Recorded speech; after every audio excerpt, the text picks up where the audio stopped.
Hi, இங்கே பாருங்கள் வந்துட்டு இன்றைக்கி வந்து வெள்ளிக்கிழமனால இந்த பூ வாங்கி கட்டுறோம். இந்த பூ வந்துட்டு 100 பூ வாங்கினோம். இப்போ இந்த இவ்வளோ இருக்குது, இந்த இவ்வளோ இருக்கா.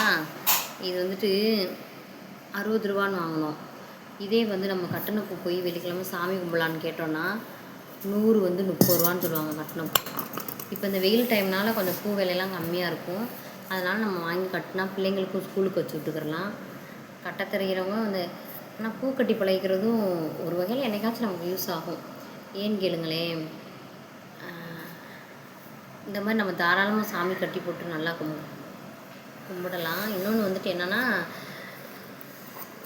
இது ஒரு நல்லாயிருக்கும். பூ கட்டுறப்ப ஒரு ரிலாக்ஸேஷனாக அது ஒரு தெரிஞ்சு வச்சுக்கிறது நல்லாயிருக்கும். நம்மளே கட்டி நம்ம குழந்தைங்களுக்கு வச்சு விடலாம் நல்லா. இது வந்து கட்டி முடிக்கல எவ்வளோ பூ வருதுன்னு பார்ப்போம். இன்றைக்கி 100 பூ வாங்கினோம். அதே மாதிரி பூ வாங்கையில் நம்ம வந்துட்டு காலையிலே மார்க்கெட்டுக்கு போய் வாங்கிடுறது. அந்த பூ வந்து காலையில் தோட்டத்துலேருந்து பறிச்சிட்டு வர பூ நல்லாயிருக்கும். ஆனால் ஈவினிங் ஒன்று பறிப்பாங்க. அந்த ஈவினிங் வந்துட்டு பறிக்கிறதுக்கு வந்து சீக்கிரமே மலர்ந்துடும். இந்த காலையில் பறிக்கிறது வந்து ஒரு 2-3 நாள் நல்லா ஃப்ரிட்ஜில் வச்சுருந்தா தாங்கும் நமக்கு. இது வந்து காலையில் பறித்த பூ நல்லா கொஞ்சம் பச்சையாக இருக்கும். சாயந்தரம் பூ வந்து வெள்ளையாக இருக்கும். சீக்கிரமே மலர்ந்துடும், தாங்காது. இப்போ 100 பூ வாங்கினோம்னா நமக்கு எவ்வளோ இருக்குன்னு பாருங்கள். ஒரு 500 பூக்கிட்ட இருக்கும்னு நினைக்கிறேன். 100 உதிரி பூ வாங்கினா அதை கட்டிட்டோன்னா கூடவே தான் இருக்கும்.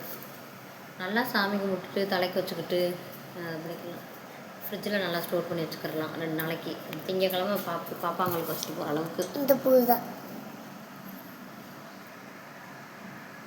நம்ம கையே தெரியல. உங்கள் கையே தெரியலை. இந்த தெரியுது.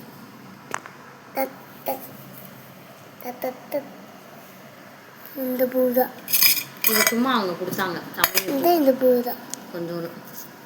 இந்த பூ தான் யார் யாருக்கு பிடிக்கும்னு கமெண்ட் பண்ணுங்கள். என் பிள்ளைங்களுக்கு நல்லா பூ வந்து ரொம்ப பிடிக்கும். ஸ்கூலுக்கு அனுப்பி இடையில கொஞ்சம் பூ வச்சு அனுப்புறது அது ஒரு சந்தோஷம். இங்கே பாருங்க எவ்வளோ மழை வந்துருக்குன்னு. கீழே அப்படி கிடக்குது. இப்போ கட் பண்ணி வச்சு எவ்வளோ பூ இருக்குது பார்ப்போம். பாப்பா அந்த தட்டை கொடு.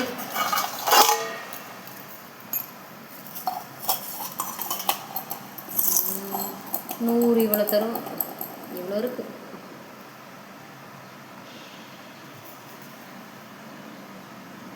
இவ்வளோ பூ இருக்குங்க. வணக்கதுமா.